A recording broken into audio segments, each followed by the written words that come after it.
новитет у оваа професија на овие простори у Источна Македонија и генерално меѓу првите машки што почнале да го работат ова и си интересен буквално за секоја жена. Родителите мои навикнати да сме тука покрај нив, нели, цело време, ќе се вратиш, ќе отвориме тука салон. Некако ме придобија на тој начин, ќе си бидеш сам свој газда, нели, на нашите стари, на родителите, тоа е главна изрека. Ќе почнавме со еден салон во Скопје, во населба Аеродром. Почнавме со инвеститор, не беше наш тој салон првата година, пред 4 години кога почнавме, добивме понуда. Цело време сите, ајде отворите салон у Белград, отворете у Белград. И почнавме така. По еднаш до 2 пати у месец да идеме у Белград, сега земавме наш дуќан под кирија. Придружете се на Connect Hub, модерен деловен простор кој поврзува иновативни компании. Во овој динамичен хаб, каде што веќе работи Pixel, се нудат 3 слободни канцеларии за изнајмување. Ако барате простор што ќе го поддржи развојот на вашата компанија и ќе ве поврзе со заедница што поттикнува продуктивност и креативност, Connect Hub е вистинското место за вас.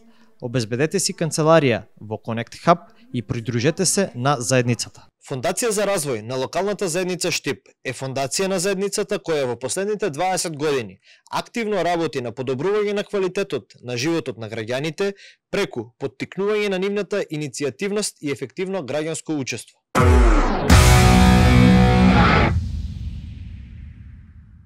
Добро дојдовте во најновата епизода на Bizcast. Во новата епизода го имаме за гостин најдобриот од најдобрите во бјути индустријата, Зоки Давидков. Добре дојде. Добре да најдов и благодарам за ваквата најава. Морам да те прашам, тоа не е стандардно прашање во секоја епизода. Дали имаш претходно гостувано на некои подкасти? Имам, да, 2 пати уствари. И како ми е трет пат. Како да па се супер. Со години назад не сум прекинал некој јавно експонирање, односно зборување на овие теми за тој план на успех за патот што си го изодил додека да стигнеш до ова ниво денес, меѓутоа сватив дека има некои по-небитни приказни што сум ги слушнал до сега и веќе не одбивам ваква покана, затоа што мислам дека ваквите емисии, подкасти се како инспирација за младите да сватат дека и во нашата држава, таму кај што сме со една ваква ситуација може да се успее ако се сака. Апсолутно. Пред се, чести задоволство ми е што си во оваа епизода на Bizcast дел од нас, затоа што твојата приказка започнала од Штип. Да. И тоа се шири регионално, па првично одиме во Скопје, па Белград, Србија, сигурно има и други соработки кои што ние не ги знаеме, но ти ги не ги споделиш. Како е чувството после толку многу години изминати, 20 години работа, и сега кога седнеш и размислиш за успехот, за она што е за тебе? Чувството е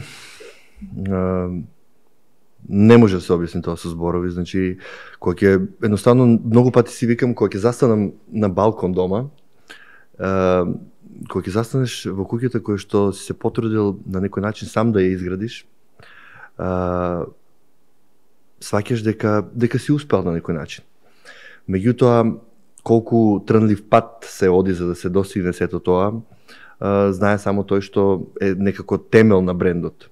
И нормално сите луѓе што се во целиот тој период заедно со тебе и годат сите заедно тој пат, меѓутоа тој грб да ги износи сите тие проблеми, сите вработени, целиот терет, целиот притисок од државни институции до работа со клиенти е само твој и нормално дека ти најмногу си горд на тоа. Меѓутоа јас не би бил конкретно среќен ако се незадоволни луѓето околу мене, заедно што сме го граделе брендот, што сме се бореле затоа што сам буквално не си за никаде.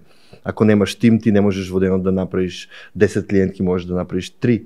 И тоа сето се сведува на една обична занаетчиска работа на малски фризерски салон кој што задоволува во денот просечно 3 до 5 клиенти. Едноставно со твоите две раци твојата работна снага е толку. Меѓутоа тој успех, бренд препознатлив сам по себе, тој ланец на салони може да се изгради само доколку се со удружени сили сите заедно бориме за сето тоа и да го сватиме тој бизнис, секој посебно да го свати како да е негов и само така успева секој за себе пред се, го подигаме брендот и нормално за мене. И чувството е прекрасно, значи на секој му посакувам да се избори, да достигне некој ниво, меѓутоа прво мора да си ја сака работата, да ја сакаш работата што работиш, да те исполнува и тогаш ти успехот загарантиран. Ајде едноставно, кој е Зоки? Како детство имаш, образование, како се најде во бјути индустријата? Кои се чекорите кои што те наведоа на овој пат? Интересно прашање. Обично за успехот некако, кога зборуваме за моменталната состојба, од психолошка гледна точка не сакам да се навраќам на детство и на почетоци, меѓутоа тоа ми било еден преубав период. Кој сум ја уствари? Јас сум една многу едноставна особа која што по хороскопски знак може би е малку тврдоглава и некако идам со глава од зид и нема шанса да се откажам од нешто додека не го добијам тоа. Тако сум бил и како дете, значи нема шанса да ако нешто дома не ми е дозволено или не зборам за материјално или финансиски, да општо да излезам некаде или да направам нешто, значи не знам, секој сум наоѓал начин, дали сум бил нервозно дете, дали ќе лупам по маса, ќе викам, ќе урлам, значи тоа мора да биде на крај остварено, ако е тоа нормално граници на нормалата. Сум бил послушно дете, никош не сум бил проблематичен во друштво, забавен, не постоело причина некој да ми каже некогаш не, кога требало некаде да се излезе или било што, затоа што секој што наоѓал и решение и друштво, едноставно ме сакале сите од друштво. Тоа ми е една така позитивна карактеристика и баш сум среќен поради тоа. Имам огромен круг на пријатели, меѓутоа многу мал круг на блиски луѓе, 5 што можам да ги набројам на една рака, затоа што како поминува времето и колку имаш се помалку слободно време, гледаш да го користиш со квалитетни луѓе и гледаш да го искористиш со правите луѓе, затоа што такво време дојде што не сакаш да бидеш буквално затровен од сечи судбини човечки, немаштија, тешкоти. Да, тука сум да помогнам за се, меѓутоа не сум должен да секојдневно да слушам такви муабети што мислам дека и мене и мојата психа и мојот мајндсет ќе го туркаат надолу. И така сум се ограничил, значи со одреден близок круг на луѓе кој што го поминува моето слободно време, а во однос на детството пак ќе се навртам, сум бил скрос одличен ученик, значи никогаш во живот не сум дозволил моите професорки, некои наставнички, ако го гледаат ова, може да потврдат дека сум бил секогаш послушен, редовен и никогаш не сум имал четворка по ништо. И тоа беше некако малку зачудувачки за моите родители кога се појави таа желба за да ја работам оваа работа. Пошто беше, нели, и сега е, претпоставувам, мада сега е другачија кај новите генерации. Као скрос одличен ученик, перфектен по математика и некои такви ствари. Јазик, например, не ми било приоритет, не ме бивало за јазици. Додека сестра ми, например, е по германски факултет, има завршено германски јазик, она е по тоа, јас по математика и такви ствари. Ама не беше логично за моите родители да скрос одличен ученик стане фризер.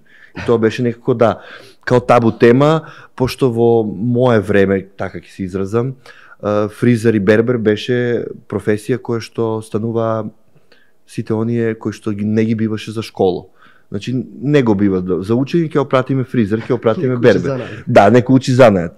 Така некако се гледаше на тоа, додека сега се сменија времињата и мислам дека секоја, било да е машко или женско, секој втор сака да стане фризер, бербер, да прави ногти, да шминка и такви ствари, затоа што тоа стана некако како тренд професија, не професија, него побарувачка има за тоа и некако сите сакаат, мислат дека парите се во тоа. Парите се во се што сакаш да го работиш и што те бива. Значи јас сакам космонаут, може да станам, ама не ме бива. Пилот, немам желба за тоа, парите се и у тоа, и у авиоиндустријата. Ама едноставно не се гледам во тоа и мислам дека кога работам нема да напредувам, нема да ме прави среќен и што нема да прави среќен работа, нема да напредуваш во тоа. После, например, средна школа, кога тој талент мој излезе скрос на виделина, почнав да идам по куќите, што би рекол ја, по дома, кај еден куп клиентки, што ми се и ден денес клиентки, што сум многу благодарен за тоа. Значи да правиш фризури за свадби, за невести, за матурантки и такви ствари. Во домашни услови не е било возможно да фарбаш и да шатираш клиентки. Сега како ќе се мие таа коса у када, треба да влезе, па да некако не иде тоа. Меѓутоа почнуваш од тоа, идење по дома, правење фризури за свадби, за свечени пригоди и автоматски сам по себе стануваш препознатлив. Многу е голема среќа што сум се појавил во тоа време, пред точно 20 години, кога во нашиот град, генерално и во Источна Македонија, сум бил прв млад дечко кој што се појавил во тој период. Постоеле исто така многу салони, меѓутоа тоа биле фризерки повозрастни кои што некако до тука им бил тој напредок, таа посета на семинари, толку ограничено и луѓето биле желни за нешто ново да се појави. Тогаш се појавувам како новитет у оваа професија на овие простори у Источна Македонија и генерално меѓу првите машки што почнале да го работат ова и си интересен буквално за секоја жена. Тоа те баш вади у таа ситуација и сваќаш дека тоа сакаш да биде твоја животна професија. Затоа што прво се како дете, да кажем, дете уште тогаш 16, 17 години, 15, парите те подлажуваат во тој момент. Идеш дома, заработуваш од 500, 100, 500, 300, 800 денари. Се едно, меѓутоа имаш твои пари на располагање. Ќе дојде петок, сабота, имаш во джепот пари што не бараш од дома за излегување, пари за нова гардероба. Секој петок и сабота буквално идев нова маичка, нови фармаки и сето тоа те врзува за оваа работа, гледаш дека со нешто што го сакаш, со леснотија буквално и со твојот талент си ги заработуваш парите. И кога дојде време средна школа да завршувам гимназија овде во Штип, требаше да одлучам дали факултет, дали што ќе продолжам понатаму. Јас дефинитивно и моите родители веќе почнаа да ми бидат поддршка. Одлучив да идам во Белград на приватна академија и така испадна.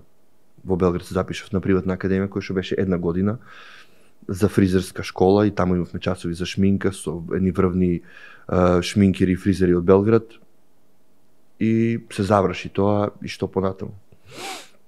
Мислам дека не го сваќам тоа како грешка, меѓутоа во тој момент така требало да биде. Родителите мои навикнати да сме тука покрај нив, нели, цело време, ќе се вратиш, ќе отвориме тука салон. Некако ме придобија на тој начин, ќе си бидеш сам свој газда, нели, на нашите стари, на родителите, тоа е главна изрека. Ќе работиш за друг, таму у Белград си тугинец, нели, ќе работиш за друг. Да, ама за друг почнуваш, секако, а достигнувањето после 20 години у Белград и у Македонија не би били исти секако. Меѓутоа не се каам. Еве, дојдов овде, отворивме салон, почнавме кој што почнавме, во дуќан кој што исто тогаш во тоа време го купиле моите родители. Битно ми е дека никош во живот не сум плаќал кирија, тоа ми е многу голема предност. И почнавме во тоа мало дуќанче од 20 квадрати и после тоа чекор по чекор. И сега колку квадрати е? И сега после 11 години во тој помал салон решивме да градиме куќа кај што така некако замислив ја горе да, например, на спратот од куќата да живеам, доле да ми биде фризерскиот салон и сите супер тие, овде си живееш, не мораш нигде, колку е добро, толку е и лошо, нели? У професија знаеме како деца колку страдале луѓето што имале под куќата маркет или продавничка, значи недела ништо не работи, ќе ти тропне, ајде отвори да купам кисела вода. Да, а ова исто, значи не можеш буквално еден ручек да истераш на рад, телефон симни се доле, клиентката чека да видиш ова, сето тоа. Мене ми е некако сладка нервоза, да кажем, во моментот, затоа што сепак работиш за себе и се грижиш и клиентите тебе те барат, имаат доверба во тебе и не ми е проблем ништо тоа. Меѓутоа еве и од тој салон 8 години после следуваше салонот во Скопје и сега од пред пола година салонот во Белград. Комфортот на домашниот салон, домашен, така ќе го крстиме. Да. Мислиш на салонот во Штип? Да, во куќата, најдолу. Дали ти бил некојаш проблем, бидејќи ти си дома и пак си дома? Разбираш, да. Нема потреба, сега ќе утепам 10 минути од точка А до точка Б, па овде ми е салонот, како не еве например за Скопје. Треба да отидеш до Скопје, треба да отидеш до Белград, тука да се поработи. што мислиш за тој комфорт? Дали е паметно така да биде или секогаш е потребно да биде на некое друго место? Па на почетокот ми беше потребно да биде на друго место. Сега ми е потребно само од аспект на малку поголем мир да имам. Значи не можеш да скриеш дека не си овде, затоа што колата ти е паркирана у двор. А инаку од аспект на возраст веќе и на начин на кој што ги гледаш овие работи ми е подобро вака, дефинитивно, затоа што си тука, буквално се ми е тука. Овде ми е ресторанот што јадам, овде ми е теретаната што вежбам, тука ми е салонот, ја не морам да палам кола и да губам време, затоа што времето ми е буквално пари. И многу малку го имам, многу. Ја дури некој што се сметам себе за најдобар организатор и дека ако ништо не помине низ моја рака и низ мои очи нема да биде, ја се губам у собственото малку слободно време, не можам да се снајдам. И сега ми е одлично, што ми е салонот тука, се синувам за 5 минути, можам на рад да станам саат време порано, а саат време да не го користам за превоз до работно место. Него саат време да пијам кафе, да се освестам на рад, и пак да си вложиш у себе време да се средиш и да се симнеш ко нормален човек на работа. Истото го практикувам и во салонот во Скопје. Почнавме со еден салон во Скопје, во населба Аеродром. Почнавме со инвеститор, не беше наш тој салон првата година, пред 4 години кога почнавме, добивме понуда од еден човек во Скопје кој што работи бизнис на ресторани, да отвори салон каде што ќе го користи нашиот бренд. Ќе го водиме ние, меѓутоа фирмата ќе биде негова, тој ќе ги плаќа вработените, сметките, фактурите, сите трошкови, ние ќе бидеме како работа на процент, договор на дело. Така почнавме таа година, меѓутоа човекот замина од Македонија, имаше други приоритети, вложување во други бизниси, почна отвори болница и така натаму. И се исече договорот, се откажа од проектот. Еве дечки, супер ми беше, продолжите понатаму.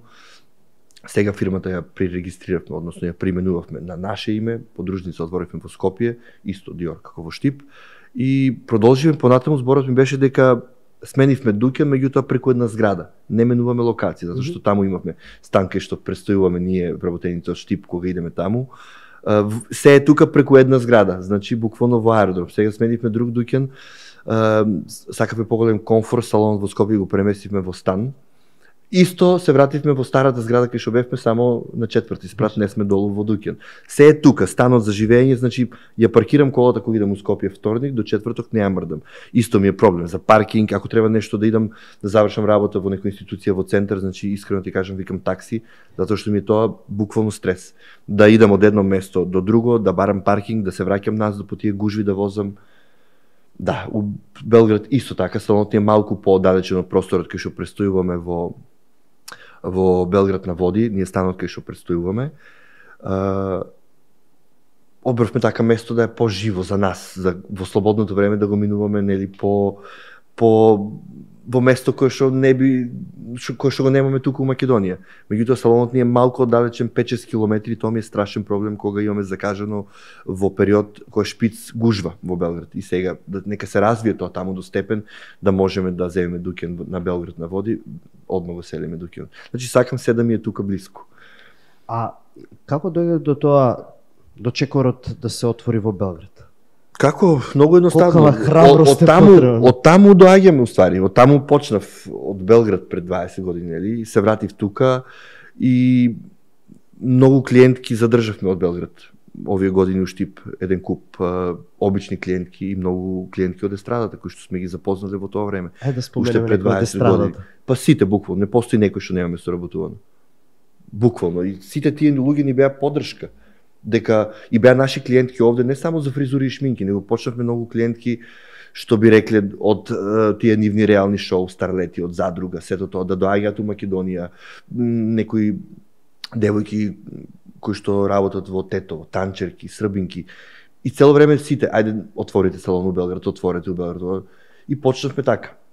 По еднаш до 2 пати у месец да идеме у Белград, сега земавме наш дуќан под кирија, да имаме слобода. Не сме често таму, меѓутоа даваме во месецот неколку дена термини кои што ги полниме фул и идеме у Белград, работиме надграба на коса и се враќаме. И они ни беа главна мотивација. Во Белград, зашто да не, лесно е кога имаш клиентела и кога си свесен дека можеш со добар маркетинг да ги искористиш тие луѓе. ти најдобро го знаеш тоа, слики на Инстаграм да се испонзорираат луѓето да дознаат за тебе и да направиш клиентела доволна колку да ги потрудиш да ги покриеш трошоците у моментот за Белград. Не сме ни у Белград развиен салон како што се колегите у Белград кои што постојат по 15-20 години. Конкуренцијата е огромна у Белград. Ние сме новитети плюс сме странци таму. Не можеме да имаме работа како што има колешката од Белград кој има салон 15 години, меѓутоа ние доволно колку да излезам од Штип, Скопје и Македонија 5 дена у месец, да работиш со различна клиентела, да ти се напуни енергијата другачи и да се вратиш у Штип, пак да дојдеш овде, да работиш, да ти ја бутнат енергијата и пак да идеш у Белград. А колку е важна, тој маркетинг од уста до уста, од mouth to mouth? Тоа е најважно. Како дојдовте до таа страда, до таа елита, ајде на некој начин да ја кажеме? Види, до таа страда порано се доаѓаше многу тешко. Значи тоа беа луѓе кои што не зборам за луѓе како на пример на Белош се дружиме приватно. Толку години што се познаваме, што и си идеме на гости, спиеме едни кај други. Зборувам од типот на звезди ко Брена и некои такви кои биле недопирливи во времето кога некој требал да те препорача. Пред 12 години кога прв пат пример конкретно сме соработувале со Брена, нас не препорача колега од Скопје, односно Зоран Шурбевски. Не можеше да ја средува Брена за тој настап, не препорача нас и така стапивме у контакт. Тоа ти некако како буквално ми е се како сон, како неверојатно нешто, како нешто што си сонувал некогаш за тоа, сега ти доаѓа у реалност. Некои луѓе што си гледал на телевизија, што си идол на концерти, ти у моментот разговараш со таа жена, ти се јавува некој дал број, ти се јавува и дури како, знаеш, ја пуштам на спикер, ја слушам ја и мајка ми дека на тебе ти е чудно дека таа жена тебе ти се јавува за фризура и шминка, мислам. А едноставно сваќаш дека и си викаш браво, успеав. Значи да прво да те препорача колега, тоа е. Каде е егото овде? Да, тука нема его, тука е браво, оноа, за таквите луѓе што се поддржуваме, да. Значи да колега што е работел на спотови у Монте Карло и не знам кај, сега да те препорача тебе, затоа што он не бил тука да ја средуваш и потоа жената има избор у Македонија да бира и му се јавува прво него, па тебе, па. И тоа така трае соработката со години. И многу тешко се доаѓа, што ми беше зборот, требаше некој да те препорача. А сега со тие настапи по дискотеки на српската естрада, например, конкретно, и на новопечените звезди кои дојдат овде, доволно е само да го познаш газата на дискотеката, да се јави, да се моли на менаџерот, да е наш, викаш, пошто и да не одговара, она да не плати за фризура и шминка, да не доаѓа од Белград фенирана, да спие тука до 12, само што твојата загуба е таа вечер ти пропаѓа журката, ти треба да идеш кај, не знам, било кој, кај Елена Розга или кај Николија, у хотелската соба или она да дојде у салонот у 12 вечер, ти да ја фенираш до 2 и она да пее, да земе пари за тоа, ти да добиеш за тоа слика, за реклама, да луѓето мислат дека она тебе те барала. Не е тоа така како што изгледа. Така да, некако и тоа ми стана клише и некако мислам дека луѓето и веќе не се палат на тоа. Затоа што сваќаат дека таа звезда иде тука и ја правиш без пари буквално, за слика, не оти ти си најдобар и она тебе те барала, она ните те чула, ни видела, ти од Штип, Берово, Струмица, не знам кај, слушнала она за тебе, секако дека не. Така да, многу лесно се доаѓа сега до нив, а многу потешко беше порано и ми е огромно задоволство што во тоа време сум пробал и сум ги правил сите тие луѓе кои што доаѓале пример у Скопје на емисија. У времето кога работеше А1 телевизија, кога Хелена беше водителка и кога доаѓаше Наташа Беквалац, Сека Алексич, една пејачка која што е покојна, Ксенија Пајчин и еден куп такви што поминувале низ наши раци, ама било тоа, например, со работа у телевизија. Па сега кој се свиѓаш тогаш у телевизија без пари, веќе следува следна соработка. Тој дечкото што ме правеше тогаш за емисија супер, пошто и ние тогаш немавме како да се експонираме. А сега ќе ставам слика, ќе ставам спонзорирано Белград и тие самите ќе дознаат кој си ти и како си. Така да во тоа време беше многу тешко, сега е многу лесно. Сум го фатил тоа време кога е тешко, сега во ова лесно време се откажувам од тоа, затоа што ги правам, идеме, лани последен пат бевме со Брена, се поклопивме на Копаоник, Она пееше, ние бевме на зимување таму и некако исконтактиравме со Ивана, девојката што име у менаџерскиот тим. Идеме таму, случајно да не ви треба фризер, зашто да не, знаеш, да се видиме еднаш у годината, два пати, супер.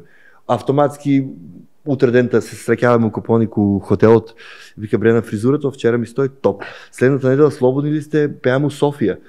Значи јас се враќам од Копоник у четврток, она пее у петок у Софија, ја доаѓам од петок овде, значи мртов уморен. Другар мој ме носи мене и девојче што работите овде кај мене, Вики, не носи у Софија, ја правиме Брена и не враќа истата вечер, значи само за, и нормално тоа е за реклама, жената праша и плата одредена сума, не зборувам за тие работи, меѓутоа правиш се за да едноставно ја одржуваш таа соработка што потекнува од тоа време. А сега да се јавуваш и да молиш некој, нема потреба. Тоа не сум веќе у тој фазон. Сум го изгустирал тоа и сега гледам подобро да се журкам, еве на пример конкретно пред прошлата година Николија ми дојде затоа што сега настапуваше у Клик. Фотографот нејзин се јави дека и требало фризер дека ќе пее во Штип, ја бев у Белград тогаш, колегата отвори у 12 ноќи, ја фенираше, се средуваа се и сега прошла недела дали ќе ја правиш, не, подобро да не се јави, имам организирано пример излегување, сакам да идам на настап, не мора да седам у салону у 1 сат да ја фенирам. И тоа е тоа.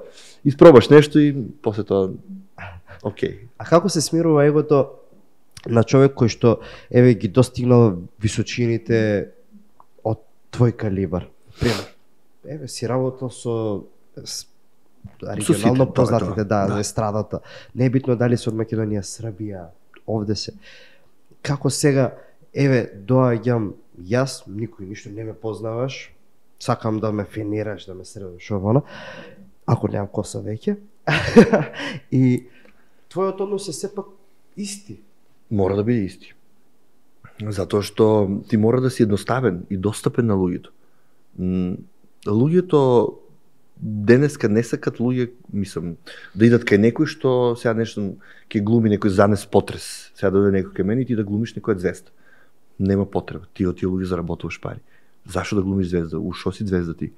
Ти си звезда фризерска, у твојата работа. Не си ти некоја звездетина, ти правиш звезда. Мислам, нема потреба тоа. Ти од таа не заработуваш. А ако на обичниот клиент му глумиш, она за свој пари буквално ќе иде кај сака. Она нема да го трпи твоето понашање. Океј, некогаш ќе постапиш малце построго, по-арогантно, затоа што, мислам, не арогантно да се караш со некој, него да ставиш еден зид, граница, до каде клиентот може да оди. Клиентот е секојаш управо, меѓутоа веќе кога достигнеш некое ниво, мораш да сватиш дека јас сваќам дека и јас сум во право. Значи, имаш свој начин на работа, препознатлив бренд, тимот е веќе тој 15-20 години истите луѓе и она мора да знае кај доаѓа. Она мора да знае дека не иде у некоја барака да се фенира. Она мора да знае дека иде у брендиран салон. Она мора да ги знае цените кај доаѓа. Ти никој не си фатил од улица да го тераш да прави некоја услуга кај тебе ако му е скапо. Значи, затоа постоиме милион колеги. Генерално со различни цени, со различно портфолио на успех, со различна позадина, различен начин на работа. Самиот клиент си бира. И ти што викаш како задоволуваш егото, мене ми е егото задоволено буквално од секој клиент што ќе си отиде задоволен. Мене ми е веќе полесно да работам со обични луѓе, да дојдат да бидат среќни затоа што ги фатил некој што ја вчера фенирал Брена. И они се среќни, јас сум уште посреќен, поедноставно завршила соработката. И тоа е тоа, али глумење лудило никако на клиенти, нема потреба тоа. Зашо кога вечер се излавате на исти места, се движите у ист град? Јако излезам у град, например, јас сум тако по природа. Значи на сите страни луѓе, здраво, ти не се ни сеќавам јас кој од каде го знам и уствари како се тоа 90% жени, веќе знаеш од кај ги знаеш, од работа 20 години работиш со тие исти луѓе, нормално се некој се променил, некој иде кај тебе, се отишла кај колешка и утре не треба да ја поздравиш од град. Утре таа нема да биде тоа мислим не. Нема потреба од тоа, значи таа жена утре пак ќе доаѓа кај тебе. Тие сме генерално пример у Штип. Салони денес е таму утре. Секој сака да проба нешто ново, ќе искочи утре некое ново дете што ќе се појави, ќе те созбие, па ти се труди да бидеш уште подобар, да растеш, па твоите деца што работат кај мене да ги експонираш, да идат напред, да унесуваат новитети. Можеш да се бориш цело време да бидеш во чекор со времето и со трендот, али без оно его јас сум ја и не ми треба. Секој клиент буквално ти треба. Од најситна услуга до најкрупна. Сега е тренд шатирање, може утре нема да се шатираат луѓето за например за 100 евра. Може ќе се финираат само за 10 евра, ти мораш сите услуги да ги држиш. Ти си салон или се ограничи дека ти си салон само за шатирање. Ако немаш денес ништо, седи. И тоа е тоа. А делот со вработените е многу интересен во оваа дејност. Со колку вработени започна? Започнав со 3. Мислам, ја и уште 2 девојки тогаш во тоа време. Потоа дојде уште една девојка. Па потоа 2 од тие, една реши да не биде фризерка, другата се омажи у Скопје, останавме пак двајца и дојде Павле од Скопје, колегата, потоа дојде отварање на уште една фирма, 2 фирми сме во салонот во Штип и потоа се нижеа вработени, кои се мислам вработени, не биле сите вработени, него деца кои што сакаат да доаѓаат на пракса и да учат занает, меѓутоа како годините поминуваа, сваќам дека не можеш брендот да го што си го градил ти, тебе најмногу те боли секој за тоа. Не може да го оставиш брендот на некој што онака површински си ја сака работата или што го работи тоа за пари. За пари работиме сите, меѓутоа јас сум работел без пари со години и ден справам луѓе за без пари, од почит, од заемна услуга, од било која причина.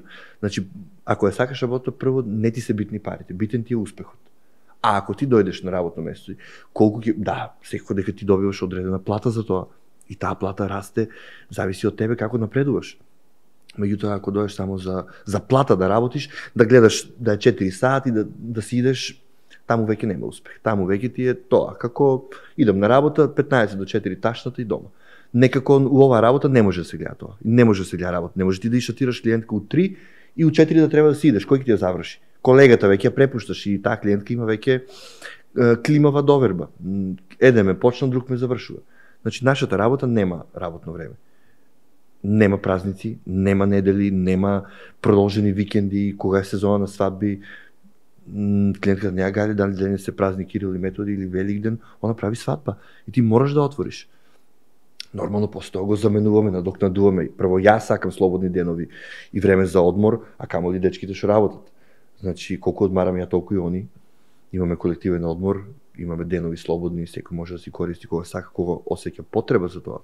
Меѓутоа, ако работиме на ден која е неработен или недела, автоматски те следува, земаме друг работен ден за да завршиме обврски. И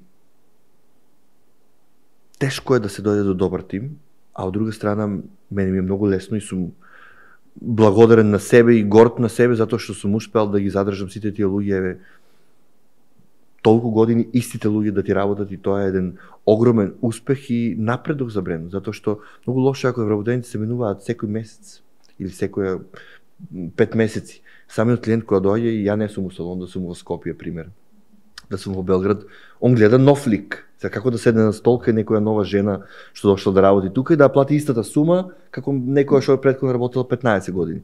И стандард тимот е доверба, прво ја во нив, они у мене, и доверба на клиентите. Колку вработени сега? 11 сме сега. 11. Да. Од тројца? 11 тие у Белград не ги рачунам, таму сме тројца. Аха, Да. ама тие се плюс Тоа луѓе? е посебно, да.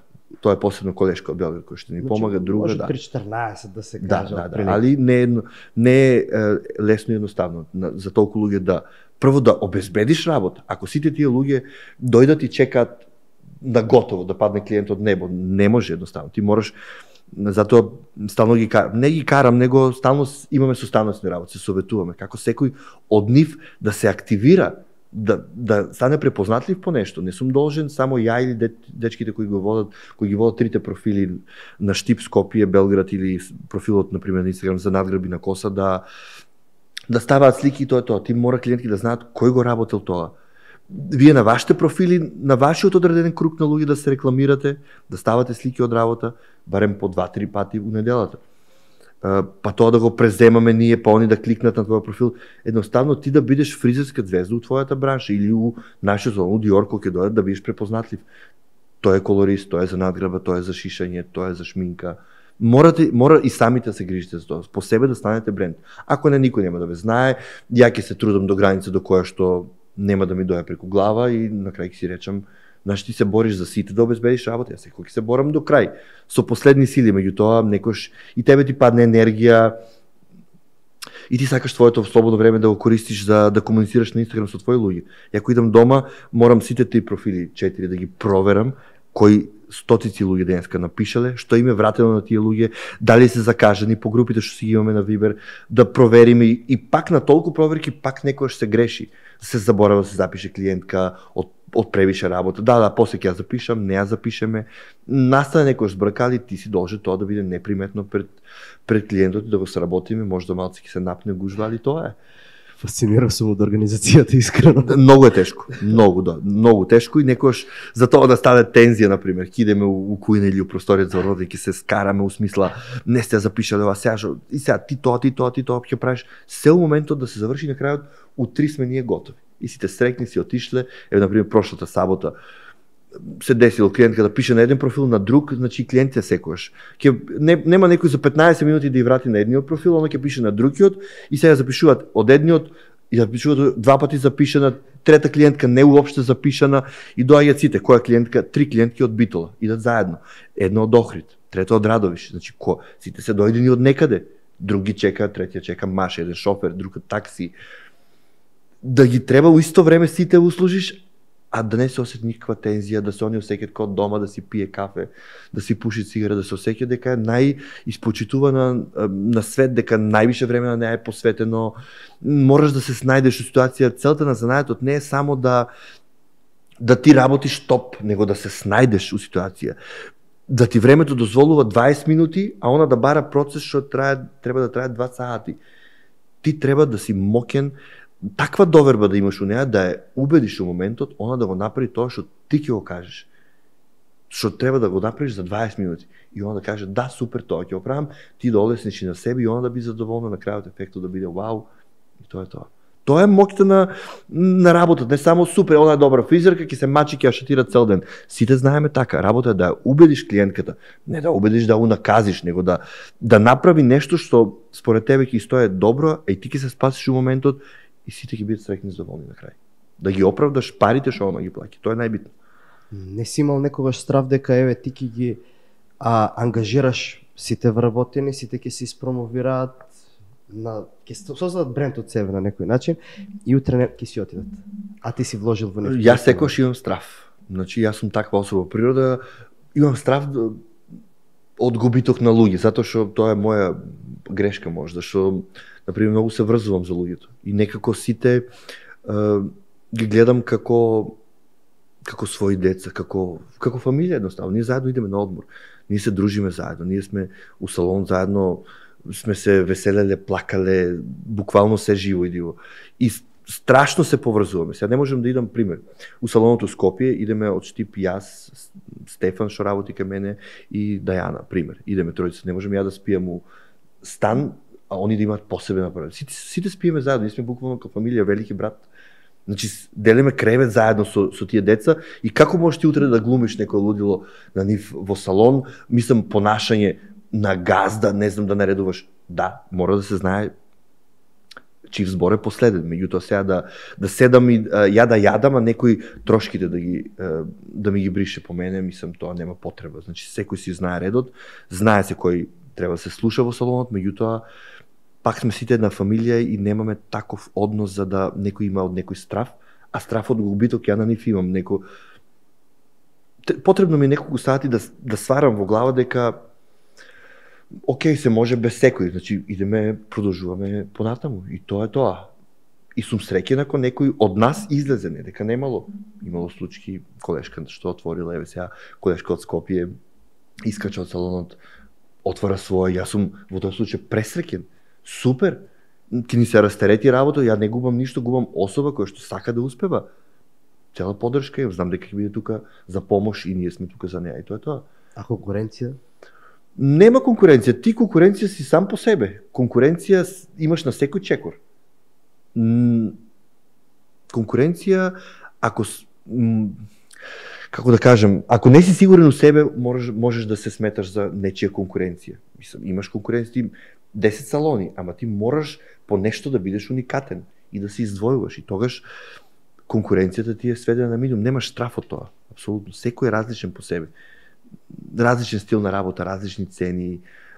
Порано сме почнале со многу ниски цени да работиме, меѓутоа како поминува времето, како квалитетот на работа ти расте, како правиш бренд, како почнуваш да правиш скапи процеси од типот на надгреба на коса, невестински пакети кои што барат многу внимание и влог, цените растат и луѓето сами се регрутираат. Кој е за твојот бренд, кој е за некој што тоа едноставно и ја го рачунам така за себе, кога во моментот располагаш со пари, ќе купуваш некој бренд, Versace и Armani ќе влезеш во бутик, кога во моментот не можеш ќе купиш во Бершка и Зара и тоа е тоа. Никој не осудуваш, не можеш ти да бараш кривицата во другите или во себе, доставно во моментот имам толку.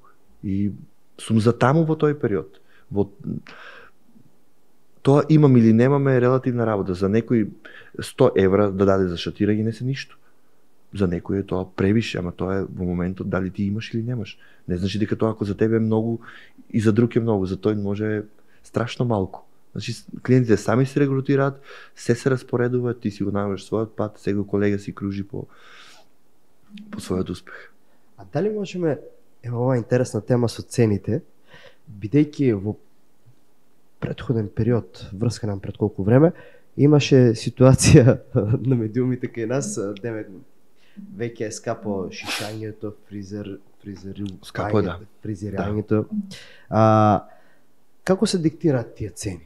Бидејќи, секогаш како што викаш и ти, има и за поевтино, има и за поскапо, има и средна цена и слично.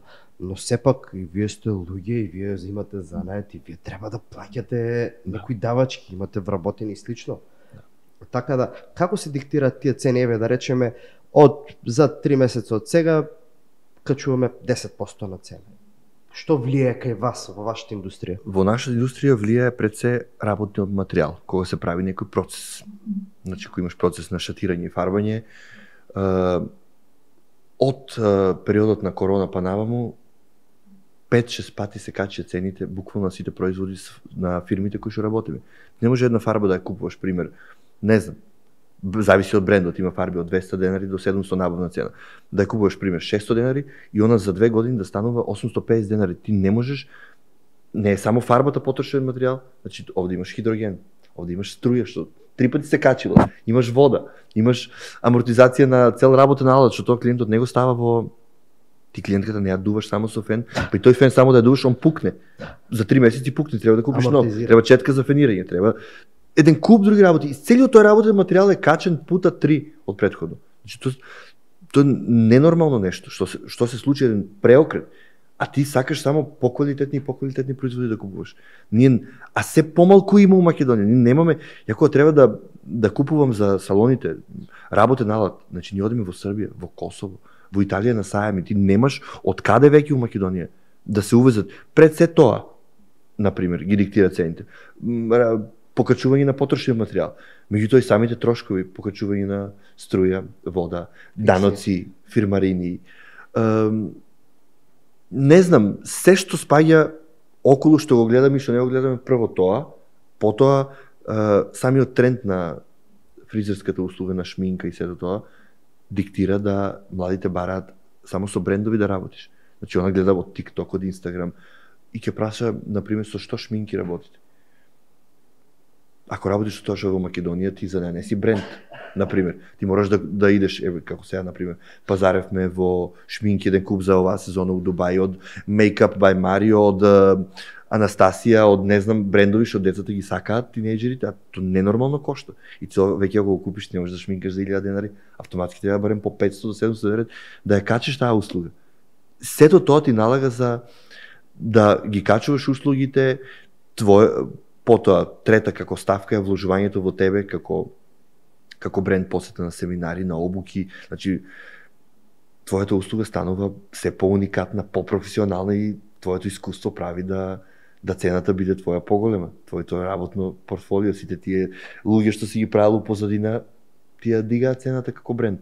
И не може мора да има некој ред, не може сега некој што почнал пред 2 месеци да шминка, да има иста цена со тебе. А за жал тоа кај нас така се случува.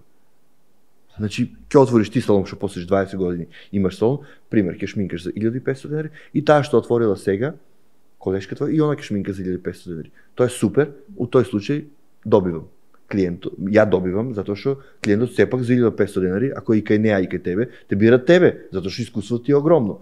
А лошото е ако она почне со помала сума, оваа немаштија ги тера луѓето да посетат шминкер, пример, кај што е шминката 500 денари, ти губиш, она добива, меѓутоа она добива краткорочно. Година-две, затоа што и она се троши. Ти можеш да шминкаш 30 души во денот за 500 денари. Со кој материјал работиш? Која е твојата квалитетна изработка на крај? Значи и она ќе свати со времето дека како што ние почнеме шминката на почеток било 350 денари, сега 2000, пример, 1500. Како можеш ти сме шминкали по 40 луѓе на ден? И веќе кажуваш стоп, ти полудуваш у сабот. Не можеш 40 фризури шминки да направиш у еден ден за свадба. Значи кажуваш стоп, ќе качам цената, луѓето да се регрутираат. Можам да направам 20. После пак ја качуваш се, како го минуваат годините твој на толеранција, на умор веќе, сваќаш дека ќе работиш за некоја цена кај што ќе имаш помалку луѓе, ќе биде задоволен тимот и ќе нонстоп ќе убацуваш некоја нова ставка, ќе внесуваш во бизнисот за да, например, имаш отприлика истиот профит, а да немаш толку труд на работна снага затоа што се трошиш. Мораш да гледаш малку и здравието и за себе и некогаш веќе не ти се битни ни пари, ни заработувачка, гледаш само да имаш еден мир, да имаш работно време и у 4 сата да сидиш дома, пример, у сабота. Не можеш да седиш до 8 додека не почне свадбата на клиентот. Ги спомена семинарите. Колку чини да се учествува на еден семинар или од до зборам суми, не мора конкретно. Од причина треба да се отиде на некој семинар, да се набави нешто за работа, било што и да, или само да се купи знаењето што се гледа таму. Што се случува на тие семинари? Дали секогаш на семинарите кој учествува прво? Дали секогаш имаме фризери од топ ранг или било кој сака да отиде? Па има неколку типа на семинари. Кога се одржуваат во Македонија, генерално секојаш донесуваат луѓе од страна, фризери кои што многу пати нас не третираат како да сме овде паднати од Марс. Значи ќе шиша буквално на сцена некоја фризура што мислите да станам, да му го земам чешелото од рака и да му кажам ај дома. Ај дома, пошто ќе шишаш паш фризура или некој степен, саат и пол, како да објасниш некој почетник, ова правиме го фаќаш така. Ја разбирам, ама тогаш таа фирма нека не кани нас со искуство на семинарот. Нема што да учиш од тоа. Или дај нови техники, ако викаш веќе искусни фризери, или ако правиш курс за почетници семинарно, викни ги тие што почнале вчера да работат. Така да после таков тип на семинари, кај што шишаат по 2 сати, си има девојка несвестено и вика фризерот, наведнија главата, беше мислам дека од Србија или од Хрватска, и девојката стои вака на ведната, пола саат и повеќе на ведната, за да шиша степен некој. И он шиша 2 влакна објаснува. И девојката нешка паѓа. Значи ти главата пола саат ти биде наоѓа цела крв у главата и паѓа. И она се несвести од столо, падна на сред семинар, глупости живи, и кажав у Македонија веќе на такви предавања смешни некако не идам, нема потреба.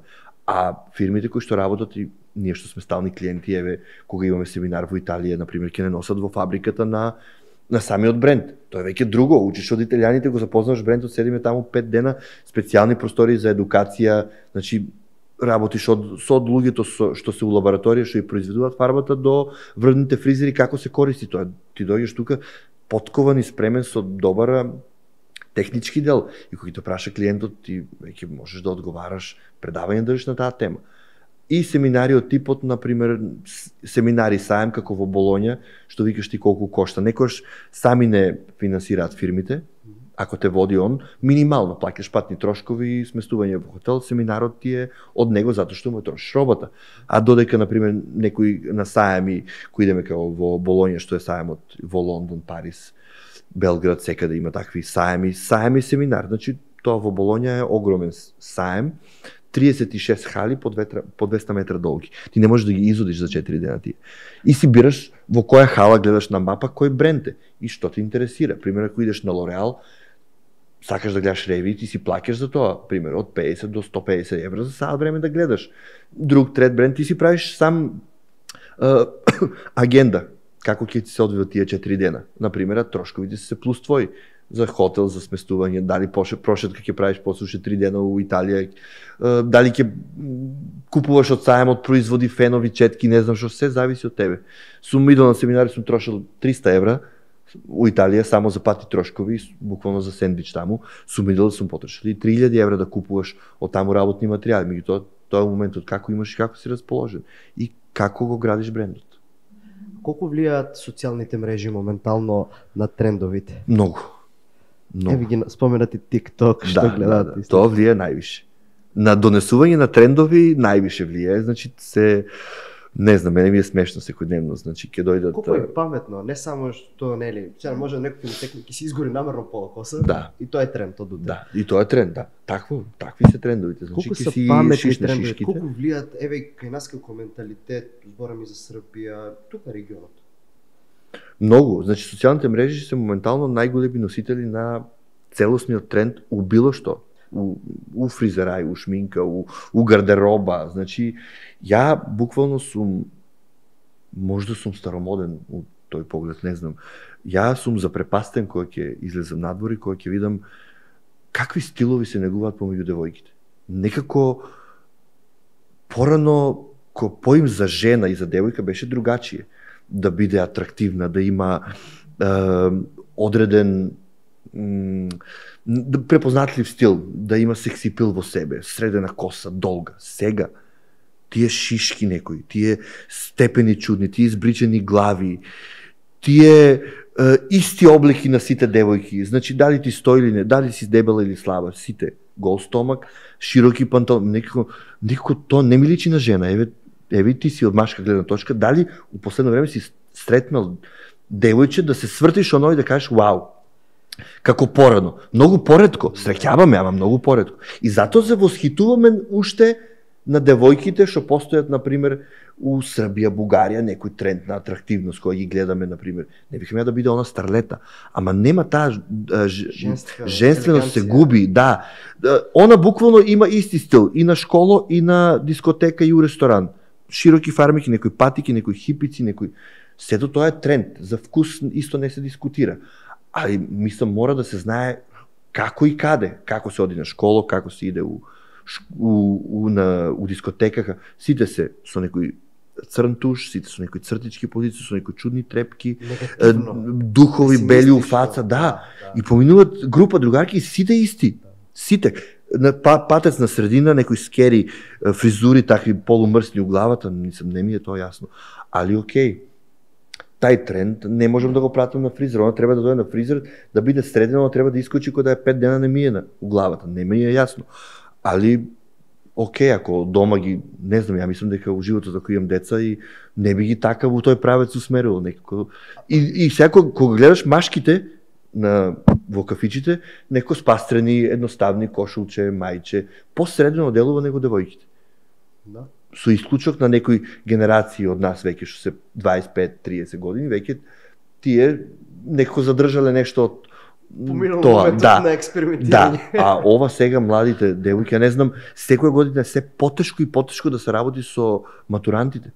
Значи, искрено ти кажам, многу е тешко. Ке дојде со некоја слика, некои чудни ликови, како тоа да го изведеш, ти ке идеш у фустан, порано се идеш у свечени фустани, се идете у некои кожени, не знам ја, поврзани целите, не ми е јасно тие модели. Океј, тај период ќе го пребродиме, али ако нешто не ми се свиѓа, не си девојка за нашиот салон, не го работиме тој стил и тоа е тоа, да. Сега не сакате да го работите тој. Едноставно не ви се допаѓа. Супер ако дојде на пример на претходна консултација, затоа се почесто ги образуваме клиентите кога се работи за некој побитен настан, дали е тоа свадба, невеста, матурска, апсолвентска вечер, да дојде на консултација, да видиме за каков лик, да видиме усвари кој треба да средуваме ние. Многу е тешко кога ќе закаже по телефон, ќе прати некој друг да остави капар за няма, не се појавува. Тоа исто да нарачаш невестински фустан, а ти да не се појавиш на проба. Како тој ден ќе биде најбитен ден од твојот живот и не си дошла 10 минути консултација да видам како лик, да знам кој ќе работам. Дојде, покажува стил и веќе тука можеме да сугерираме додека она не е целосно сигурна што ќе правиме. Фризура, шминка, што ќе стои, што не, дали има нереални барања, мора да биде свесна за себе што има на главата, какво лице има, каква коса и да знае. Тој момент колку е Да. Тоа е најважен момент. Ти не можеш да донесеш слика од некоја коса лавица, ти имаш 3 влакна на глава. Тоа не може да се изведе и со надграбна коса. Не е исто ефект на надграба и на природна коса. Мора да бидеш, да имаш за себе реална представа. Што си, како изгледаш и да го бараш тоа што едноставно го сакаш за себе, ама со реална слика. Немој да само да биде тоа тренд, јас сакам да сум ова, не може да си ова затоа што не си у секојдневието тоа. Не може за 2 сата да се трансформираш ти у Дженифер Лопес. Дали сметаш дека не сите овие години работно искуство би си можел да завршиш психологија факултет? Да. А? Да, како не? Да Ја бидеш пола психотерапевт. психологи сме ние призрите, да. Значи дали сум, не ја да сум можел да завршам у лудница уствари, не факултет, да. Значи ти не знаеш тоа кој напор е во почетокот, додека не научиш да се исклучиш на тие муабети. И затоа и кржат многу клипови по видеа по TikTok и такви, кога ја фенираш клиентката и она ти кажува, леда пример, денес паднав, ја скршив колата, маши ми ме остави, ти само и викаш, да, супер, сакиш, а не ни слушаш, затоа што ти си исклучен веќе. Ти замисли во денот да поминат 20 луѓе на своји раци и ти 20 човечки судбини да слушнеш. 20 души тебе да се исплакаат денес. Секој со својата проблематика, кој со го набркале од работа, кој со немаштија, кој со неверство, кој со... И сето да го слушаш, да го примаш, со која енергија ти ќе си идеш дома, ќе се испукаш дома на мајка ти, на сестра ти, на твоите и на они ќе си го однесат тој греф што ти сите тие да ги примаш, да ги слушаш и на крај ти дадеш совет. Можеш со некој, ама што ти си клиентки 20 години, што им знаеш историја, али и тоа го избегавам искрено. Сакам да ми се блиски, ама за позитивни работи. Не сакам да слушам такви муабети, знам да и слушам, да, ама сега да се мешаш у нечи живот, нема потреба и само избегавам, се исклучувам на посебен начин, гледам да разговараме за косата, за производи, за ноќен живот, за нешто што за општество, генерално за ситуација у државата, за нешто такво, да не зборувам за тешки проблематики, оти ми е тоа стварно напор. Не можам да се соочувам со 20 судбини на ден и проблематики и тоа да го примам у мене, непотребно ми е.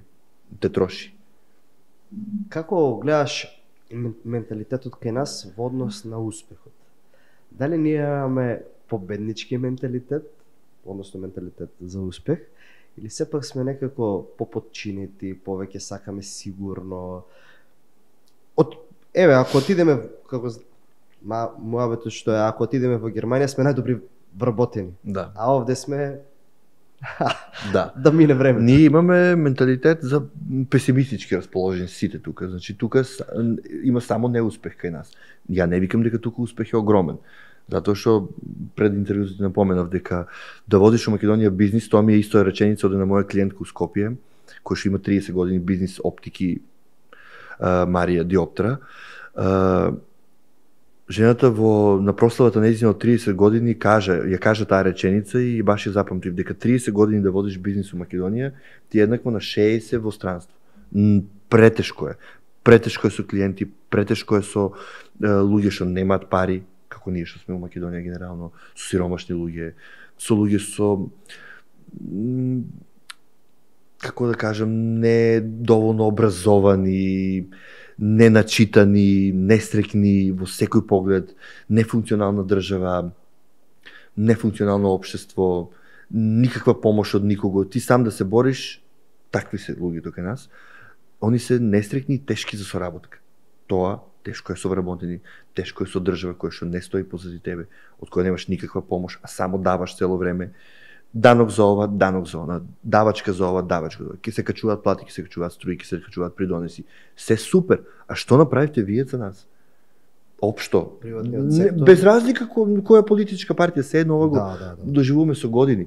Што ни дадовте на нас нешто неповратно, вложивте у нас, ни плативте семинар, обука, ни отворите фирма, ни купивте роба денес, мислам за ние да даваме. Сте овозможили работен простор. Океј, ќе платиме данок. Плаќат луѓето у Германија, не знам колкав данок.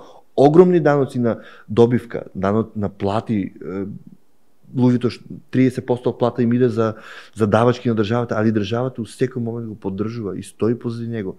И да се деси некој крах ко короната, го поддржуваат, взимаат плати до недоглед, додека се среди ситуацијата. Ние тука не сме никако поддржани. И тоа ти паѓа цела мотивација, а после како да се подигнеш и да сакаш да отвориш бизнис во Македонија, што да ти биде иновација, што да ти биде некако мотивација, идеја од што да добиеш. Некако сакаш во се да си прв, да добиеш идеја за нешто ново, а не имаш идеја, перфектен си бил ученик се, имаш идеја, кој да ти помогне да оствариш таа идеја. Тука е проблем. Да, кој фонд за иновации, кој кредит ки ти даде од банка да застане пози тебе, ти не вработен, како да ти даде таа банка? Немаш ти мок, немаш никаква мок, ја имаш само идејата, ќе ја продадеш на некој, ќе му ја кажеш, не да ја продадеш за пари, ќе му ја кажеш, така некој да помогне да инвестира, потоа автоматски ти следи ношу грб. Ќе те зезнат во секој случај за да ти ја земат идејата и ти пак си на улица. Ако немаш некој талент или дарба, затоа се 90% од младината иселени. Тие сите што нема срам на работа, ја не се срам во животот ништо. Не знам, ако си иселам некој што од Македонија, може ке работам у маркету, продавница, ќе продавам шминки, било што, ама тука е сето тоа срамно да се работи, во странство не е. Не да е срамно, не е платено. Не е платено. Се повеќе немаме во гостителските објекти има недостаток на келнери, на шанкери. Си ти у Хрватска, не затоа што се најстрикни и платени таму. Него вали да се другачие ценети, луѓето оставаат бакшиш, па живеат од тоа. Кај нас не си ја сакаат работата. Кога ќе влезеш у кафич, у ресторан, ти доаѓа, што треба за тебе? Брат, што ќе пиеш? Нити сум ти брат, нити што ќе треба за тебе. Постапи другачие, ти носи ти треска. Ја го разбирам и него, и па му оставаш бакшиш. Затоа што не е мотивиран на ниеден начин.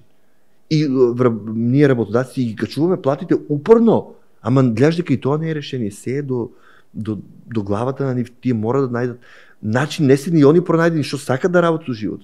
Ако иде у Германија или било кој земе ќе вози такси, ќе растовара у маркет кути и било што, ама важно па он парите го заводат на тој начин. Среќен е, прави што сака, државата е слободна, фри, излегува, искача, прави што сака, например, никој не му наоѓа мана, тука си секако оговаран, осудуван, сето тоа. Значи сите тие фактори влијаат за нашето несреќно општество. Да, но знаеш како тебе за угостителството, на пример, келнерите. Колку и да не си задоволен од работата, еви ти напомена и претходно. Можеби не сакам да слушам 20 негативни приказки, треба да ги слушам, а не да дојдам и што сакаш. Да. И еден Белград е различен. Заслужи го бакшиш. Да, апсолутно се разбира. Во Белград кога секогаш кој да му правам разлика, кога ќе влезам таму у ресторан се осеќам господин. И дај си господин пријатно, значи општо млади дечки ќе те служат да ти е кеф и бакшиш да осиш. 100 пати ќе те праша, се не мора да те праша 100 пати, значи да ти биде досаден на маса, ама се ли е окей, да не треба уште нешто, би се свиѓали јадењето, како се задоволни, кај нас не, ти доноси. И после ти, мислам дека раката ми се укочува да мафташ за сметката да, нели, некој да ти ја донесе, ќе мафнеш па ќе се почне, никој не те гледа. Мислам, тие се реални случаи, затоа што не си ја сакат работа, не се заинтересирани, цел ден се на телефоните, младината, и тоа не се што ви кажам, и мотивирани од валјда, не знам. А кои кидат на друго место, постапуваат другачие, по други правила се играат. А тука се осеќаш кој идеш у кафич или ко се јавиш на такси компанија, прво тоа ни да викнеш такси. Диспечерката ти вика, ајде. Као да го викаш мажи од дома да те носи. Или како у кафичот да си му, или да си му отишол на него на гости. Ти идеш у кафич, кај што он зима плата за да те послужи. Али тоа е тоа. Што е тоа што тебе те мотивира, што те тера секое утро да стануваш, да влечеш напред секој ден, да бидеш подобар од претходниот? Што ме мотивира, па да ти кажам веќе ништо. Искрено бидам, веќе ништо не ме мотивира. Само се будам секој ден и се молам да нема некоја нова проблематика. Затоа што во последно време знаат милион работи да се искомплицираат у нашата сакана државичка. Само се гледам списокот да е колку толку наполнет, да има децата работа, тоа ме мотивира. Ме мотивира ја да ги мотивирам нив. Да бидам среќен на работа, да изгледам добро, да бидам пример за нив. И тоа ме радува што што гледаат од мене и што сакаат да бидат ја, затоа што ја некој што сум сакал да бидам некој. Само тоа ме мотивира, да има работа, да дојде добра сезона, не од финансиска гледна точка. Веќе сме направиле што сме направиле во животот, едноставно за има за еден нормален живот, ме мотивира они да имаат работа, да го водат брендот, затоа што ми е жал да пропадне нешто што траело 20 години и да се срекни, да може да си дозволат да излезат, да идат на одмори, да купуваат гардероба, да си купат добра кола, да го прават сето тоа што јас сум го правил. Сум го постигнал и цело време сум ми буквално што ви кажат србите, ветер у леđа, да ги буткаш напред, да ги советуваш, да ги караш, да ајде идеме заедно, дека нема да ги напушташ во ни момент. И они гледат у тебе сигурност, а ти мораш да им даваш надеж за ако сакаш твојот бренд, барем да го одржува нивото, не да расте. Веќе нема што да се порасне. Пример конкретно јас за себе кажу, у нашиот бренд. Тоа е максимумото Штип, тоа е максимумото Македонија, што да отвориш 5 салони, исто ти е. Државата ни е толкова што сега од Гевгелија, од Охрид до тој клиент, она сега у Охрид да ја отворам, у Гевгелија да отворам, секаде нема потреба. Од тие 5 сите доаѓаме, како идеме ние у Скопје на шопинг, у моловите за фармеки да купиме, така и таа од Скопје може да дојде до Штип. Така да главна мотивација е тоа, само да се будеш жив и здрав, да немаш никаков проблем здравствено и на работа, се да ти е добро и идеш напред. Дали гледаш некои подкасти, читаш некоја литература, од каде се едуцираш, од каде црпиш дополнително знаење за дејноста, за како се информираш? Од секаде. Едноставно следам на Инстаграм луѓе што не ми влеваат негативна енергија, што ми делуваат некако позитивно, ме полнат, слушам разни животни приказни, барем сега има еден куп такви подкасти, успешни луѓе кај што разговараат, зборуваат за своите успеси од нула па до кој нема ни денар до милиони направиле. Тоа ме цело време инспирира и ме мотивира да пробувам се нешто ново и ново. Меѓутоа, ако се вратам малку реалност и сватам кај живееме, кажам стоп, не се залетувам многу, затоа што и тоа што го имаш ќе го изгубиш во секој случај. Такви подкасти многу гледам, мотивирачки говори многу сакам, заспивам буквално секој вечер со такви животни истории или како Ана Бучевиќ и некои такви мотиватори што од човечки судбини и примери ти прават како да не забегаш на некој начин, а нешто посебно да читам и да правам немам време и да земам 2 страни прочитам и заспивам директно. И тоа е тоа. Од колеги што ги следам на Инстаграм по светот како ти ја успеваат, само гледаш и се восхитуваш како ти да направиш производ свој бренд, нешто, ама сваќаш дека тоа Македонија е многу тешко. Мислам дека кај нас заинат нема да го купат твојот шампон, ќе купат друго, зашто сега да него да му ги даваме парите? Дали би се обидел да створиш некој свој? Да, тоа ни е секако план. Тоа ни е како што го направиме брендот со коси, надгрба на коса. Сега почнуваме од следниот месец со нешто за што имавме најголема побарувачка до сега, за жал, поради актуелните болести што се појавуваат кај нас.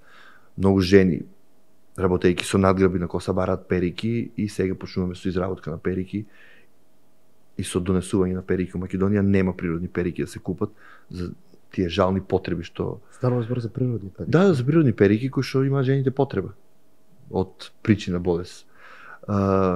Меѓутоа, овозможуваме да не мора да ги праќаме во Србија, у Косово, не знам, на Балканот, било каде, кај што може да се најдат, сега у Македонија имаме достапни. Кај нас имаме веќе од следниот месец и тоа е тоа. Значи ќе може да контактираат на профилите? Да, секако. И во иднина планираме секој некој наш производ да исфрлиме од шампон и такви работи, меѓутоа после толку години работа некако изострен вкус и сакам тоа или да биде перфектно нешто или воопшто не го прави. Ама прво мора да се види колку е исплатливо тоа кај нас и која фирма може да изработи таа уникатна амбалажа, тој состав и сето тоа, која количина ќе бараат да биде направено, дали можеме да го сносиме тој трошик. А дали до сега си организирал некој курс? Како да не се нафатил на некој онлайн курс да Не може. Јас сакам. Нашата фирма е регистрирана да држиме курсеви. И имало дечки. Сите генерално што работат во салонот во Штип, од младите биле запишани кај нас на курс и така го препознаеме тој талент и ги задржуваме. Го прекинуваме курсот и автоматски не мора да плаќаат веќе ништо, остануваат кај нас. Дејноста дали е подложна на онлайн курсеви или мора сепак да биде онлайн курс, ти да ја кажуваш технички она што да работи, ама ти мораш да видиш како она напредува. Ти не можеш да ја кажеш, да, сега ќе ставиме фарба со тој постохидрогени тој, намачки дома ќе бидеш топ. Тоа се разни пигментации, тука има и како и медицински дел што се учи, кој е влакно, како фаќа, примера кој е за колористика, не може да надглеба на кој се лепи на тој начин, мораш ти да го опипаш тоа. Исто како да учи доктор медицина, да не пипне шприц у рака како се боцка. Не иде тоа, да. Мора да има практичен дел. Тоа е најбитно. Она колку и да земе курс, теорија, онлайн се, она после мора цела година, 2-3 да вежба и низ работа и грешки, низ пракса се учи. Прекрасен разговор. Тоа е тоа. Корисен на еден начин. Апсолутно. Се надевам дека ќе ти имаме повтор пат овде. После Бискаст. Да, после 20 роден што ќе го прославиме сега во јуни. На салонот и на буквално на целото постоење ќе направиме една добра журка за сите клиенти и за нашата фамилија и за клиенти од овде, од Скопје, од Белград. Ветуваме веќе сме у преговори, односно договорено е се, меѓутоа датумот мислам дека ќе биде првата недела од јуни, викенд, ден недела, ќе биде секој поканети и ќе направиме една добра журка буквално со цела естрада што ја средуваме, сите ќе пеат, сите ќе го водат настанот. Една топ журка после 20 години заслужуваат сите да почастиме. Можеме да закажеме и втора епизода од овој подкаст, да, после тоа, да речеме со некој од твоите колеги. Може. Заеднички искуства, да се случува нешто поинтересно, подинамично да биде. Правиме. Веднаш после 20 години прославата, да, правиме и втор дел од оваа епизода. Правиме. Ти благодарам што беше наш гостин. Фала ви на вас. Веќе се гледаме во втора епизода, договорено е. Фала ви на поканата. Баш сте одлични, многу се радувам така млади луѓе кои имаат цел, некоја сами си некако отвараат пат на успехот, ама сигурно чекорите по тој пат. Не е оно со страф или ти го слушам и преска муабетот, некој пун со идеи, пробам едно, пробам друго, трето, пето. Значи од сите работи мора едно да те највише задржи да тргнеш по тоа. Па имам привилегија да го работам тоа што сакам, искрено. Тоа е тоа. Тоа е најбитно. Талентот исто тоа што го кажеш за оваа работа. Талент Господ ти дал, треба да го искористиш, да вложиш у него, малку повише жртва, да не се прибираш дома, да не гледаш жена, деца, не знам што, значи да успееш и после тоа. Друштва и слично, да. Не баш така. Тоа е тоа. Останете да ги гледате и останатите епизоди на Бискаст, односно погледнете ги претходните епизоди на Бискаст, а го очекуваат уште многу други. И веќе знаете, втората епизода ја очекувате после јуни. Се гледам во наредна епизода на Бискаст. Пријатно.